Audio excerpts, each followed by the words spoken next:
हर हर महादेव मित्रांनो, स्वागत आहे तुमचं तुमच्या मित्राच्या चॅनलवरती मुसाफिर ऑन वर्ल्ड टूर मिशन. आम्ही चाललो आहे भारतातील सर्वात प्राचीन शहरामध्ये वाराणसीला. जायची इच्छा तर नाही आहे, कारण गावातली माणसे, इथला परिसर याची खूप आठवण येईल. पण पुढचा प्रवास आमची वाट पाहतोय. फक्त अर्धा तासाचा रस्ता तर बाकी आहे. जेमतेम 10 मिनिटाचा. फक्त 15 किलोमीटर ते 10 किलोमीटर असेल. टायमाचे पहिला पोचले गाडी, पण साले टायमावर पोचवणार नाही. कंटाळा आला अक्षरशः. आंघोळ नाही केलेली, ब्रश नाही केलेला, भूक लागली जाम. यांची चहा, घाण चहा यांची, IRCTC वाल्यांची. महादेवजी, आम्ही येतोय. हर हर महादेव.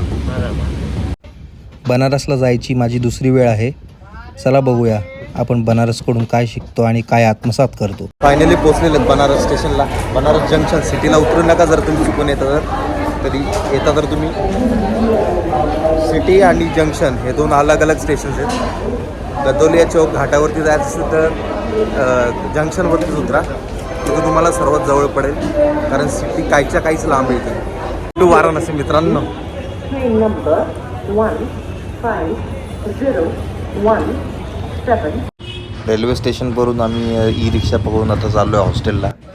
हे बघा हॉस्टेल असं दिसतं बाहेरून. हे पहिलंच हॉस्टेल नावाने होतं, आता त्याचं नाव चेंज केलेलं आहे. हे ऑफिस आहे आणि आपल्या मित्रांनी काढलेलं आहे डोंबिवलीच्या.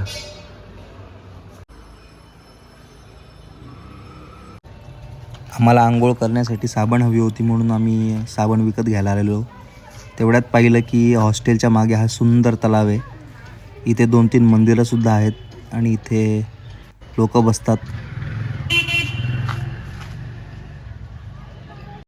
सकाळीच बजरंगबलीचं दर्शन झालं. खूप भूक लागली. आम्ही सकाळी नाश्ता नाही केलेला प्रॉपर, जेवलेलं पण नाही आहे.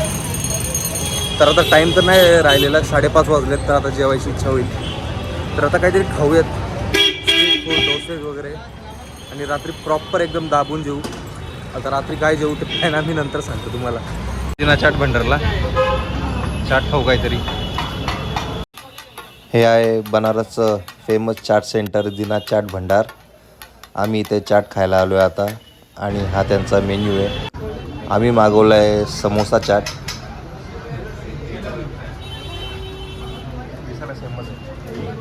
मजा आली जा. तिखट, आंबट, गोड, क्वालिटी तर बापच त्यांची. हा आहे गदोलिया चौक. इथे तुम्हाला चर्च दिसेल, समजायचा हा गदोलिया चौक आहे आणि इथं स्तंभ आहे, त्याच्यावरती नंदी आहे. हा गदोलिया चौक आणि इथून स्ट्रेट पुढे गंगेला रस्ता, आणि हा स्टेशनचा रस्ता इकडून. आम्ही आता चाललो आहे मणिकर्णिका घाटला, आणि इथलं मार्केट बघत चाललो आहे मस्त. आम्हाला खायची इच्छा झाली म्हणून आम्ही परत फ्राईड मोमोज घेतले. हे बघा काशी विश्वनाथ मंदिराच्या बॅक साईडलाच आहे मणिकर्णिका घाट, आणि इथे सगळे जुने मंदिरं आहेत. पण हे कुठली मंदिरं आहेत माहीत नाही, कारण इथे जाण्याचा मार्ग नाही आहे. मला हे मागून दिसले म्हणून मी इथे शूट केलं.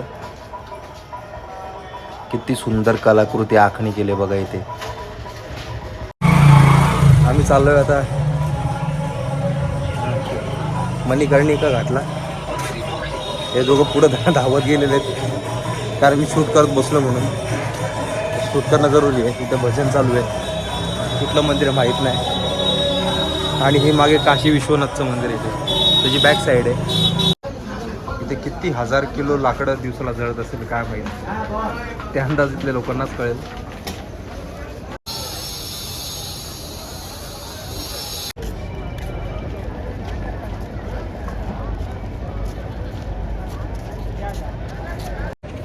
आम्ही मणिकर्णिका घाटवरती आहोत. इथे वर्षाचे ऑलमोस्ट बोलावं नाही, पूर्णच 365 दिवस प्रेत जळतात, आणि त्यांची इथे अंत्यविधी होतात. मे बी कधीच ह्या गोष्टी आणि ही गोष्ट बंद नसेल झाली. ही पूर्वी काळापासून चालत आलेली, पुढेही जाळत राहणार. लांबून लोक येतात. असं म्हणतात की स्वर्गासाठी हा दार आहे, मोक्षासाठी. तर लोकांची खूप ही श्रद्धा असते की त्यांचा अंत्यविधी इथेच व्हावा म्हणून. तर इथे त्यांची प्रेतं जाळली जातात. हे बघा मित्रांनो, इथे किती जणांचा अंत्यसंस्कार होत आहेत. इथे एक अशी भावना आहे की इथे अंत्यसंस्कार झाल्यावरती मोक्षाचा दरवाजा मिळतो किंवा मोक्ष मिळतो अशी मान्यता आहे. आम्ही हे सगळं ऑब्झर्व करत होतो, तेवढ्यात एक आघोरी बाबा आले आणि हे बघा, त्यांनी अंगावरती तिथली राख, जी प्रेताची राख आहे, ती लावायला सुरुवात केलेली. हे धूर येतोय तिथे बाजूलाच आहे मणिकर्णिका घाट आणि हे काशी विश्वनाथ टेम्पलचं मागचं द्वार. सगळं न्यू कन्स्ट्रक्शन बनवलं आहे, सगळं सभोवतालचं एकदम प्रसन्न वाटतंय. सगळी लोक इथं बसतायत, आनंद घेत आहेत आणि ह्या लाइटिंग्स वगैरे इथे एलिव्हेशन्स खूप चांगले गेलेले आहेत. सिया रानी का चले सुहाग रहे, राजा राम के सर पर ताज रहे. आता घाट फक्त मणिकर्णिका घाट आणि मेन गेट इथेच फिरलेलं आहे, कारण थकलेलो खूप, ट्रॅव्हल झाले, थकलो आहे, अंग दुखतं आहे. आता आम्ही जाऊन डॉमिटरीवर झोपणार आहेत, स्थळ जेवणार आहेत प्रॉपर, कारण आम्ही दुपारपासून जेवलेलं नाही आहेत. आता प्रॉपर जेवू आणि जाऊन झोपू आणि बाकीची गोष्ट तुम्हाला उद्या कळेलच. मणिकर्णिका घाटची शांती अनुभवल्यावरती आम्ही रूमवर चाललेलो आणि जाता जाता सभोवतालचा गंगा मातेच्या किनाऱ्याचं हे जे नवीन दुकानं उघडलेली आहेत किंवा नवीन स्ट्रक्चर आहेत हे पाहत पाहत चाललेलो. रात्र झालेली तरी सगळं गदोले चौक भरभरून होता. हे आहे थंडीचा स्पेशल मेवा मलईयो. हे दुधापासून आणि केसरपासून बनवलेलं असतं आणि हे फक्त आणि फक्त थंडीतच मिळतं. चाचा 3 मलईयो दीजिए. मी मलईयो ट्राय करतोय. ही फक्त थंडीमध्येच मिळते आणि केसाचा टेस्ट आहे. आणि हे घेतल्यानंतर फ्रीमध्ये दूध मिळतं, ते घ्यायला विसरू नका.